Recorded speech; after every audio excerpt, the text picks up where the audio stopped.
Hey folks, this is Rhykker, bringing you a Diablo 3 patch 2.4 Barbarian build on the public test realm. This is the return of the Raekor charge Barb, which is a nice change of pace from the 2.3 Barbarian builds we were seeing. As usual, this is on the PTR, so everything is still subject to change, and because of that, we won't give a full treatment to the specifics on absolutely every stat that you want, but we will give an overview on the gear and skills. This build is a renewal of the old mixture of Raekor and Immortal King, focusing on maintaining those two sets' bonuses and benefiting from the improvements made to Raekor's in patch 2.4. What you're seeing in the gameplay is this build smashing through a T10 Rift, but pro player Alkaiser has used this build or a very similar build to complete a solo 85 Greater Rift. Let's start by taking a look at the skills. You want to equip 3 pieces of Raekor's and 5 pieces of IK.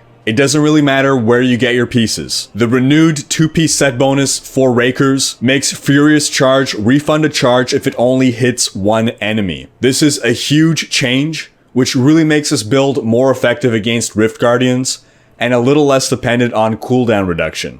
As for the 4-piece set bonus, Furious Charge gains the effect of every rune and deals 400% increased damage. As for 6-piece IK, the 4-piece bonus with the way this build will work will basically give us permanent Wrath of the Berserker, Call of the Ancients lasts until they die, and while we have both these buffs up, which should be all the time, you deal more damage. In addition to this, we're throwing in Focus and Restraint to more than double our damage again. We're using some Ancient Parthan Defenders to throw in a bit of survivability, because that's an issue that I had with this build. Surviving in higher Greater Rifts was a struggle for me. If you look at Alkaiser, you'll see that he's actually put diamonds in all of his gem slots, and he's equipped the Esoteric Alteration legendary gem to further help with that survivability. Bane of the Trap gem is absolutely essential. That's just a flat, constant damage buff. And Bane of the Stricken is not actually useful for me at T10, but at the higher Greater Rifts, when you have to repeatedly hammer yourself against the Rift Guardian, Bane of the Stricken really becomes useful. For doing a T10 Speed Rift, you'd want to swap out Stricken for something like Bane of the Powerful or Pain Enhancer. Cubed, you'll absolutely want Standoff as a weapon. This is really interesting. It makes Furious Charge deal increased damage equal to 250% of your bonus movement speed. You're going to have a base of 25 just from your Paragon points and your boots, or purely from Paragon points. And then once we take a look at our skills, you'll see where we're going to get more buffs to further increase this bonus damage. For our jewelry slot, we need the Ring of Royal Grandeur to get the 4 and 6 piece bonuses on Raekors and Immortal Kings.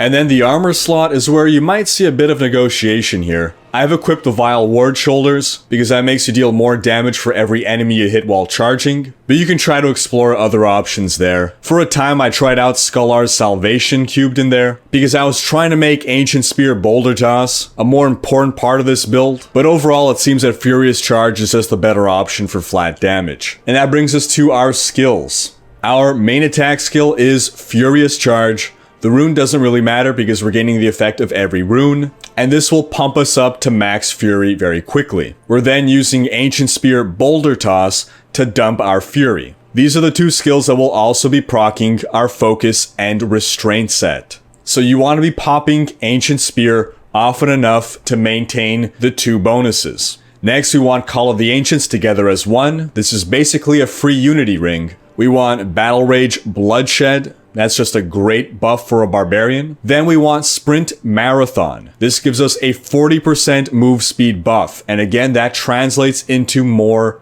damage. Marathon makes that buff last 4 seconds, and we want to maintain as much as possible 100% uptime on our sprint. Next we have Wrath of the Berserker Insanity. That's going to give us even more damage and another 20% move speed. And again, we want 100% uptime on that as well. If we go back to our IK bonuses, for every 10 points of fury that we spend with an attack, we reduce the cooldown on Wrath of the Berserker by 3 seconds. So thanks to Ancient Spear instantly dumping all of our fury, we will be able to maintain 100% uptime on Wrath of the Berserker.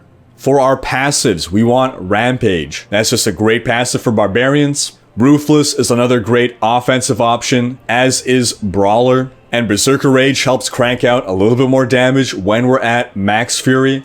which is what's going to happen when you are chain hitting with those furious charges. Now ideally you want a Hellfire Amulet, and on that you would want to take Bloodthirst. And in fact, if you don't have a Hellfire and you're pushing higher Greater Rifts, you'd likely want to have Bloodthirst anyway instead of one of the other 4. This will give you a nice amount of self-heal that may just be enough to keep you in the fight. That wraps up this overview. The Raekor Immortal King build certainly isn't as powerful as some of the builds we've seen emerge for other classes, but as far as barbarians are concerned, it's very strong. It's certainly much more powerful than it was. It absolutely smashes through T10, will be great at speed grifting, and check back in the future for any updates to this build or other barbarian builds. Thanks for watching, check out these other videos, and if you enjoyed this one, share with friends, leave a comment, hit like, and subscribe to join Rhyker's Raiders.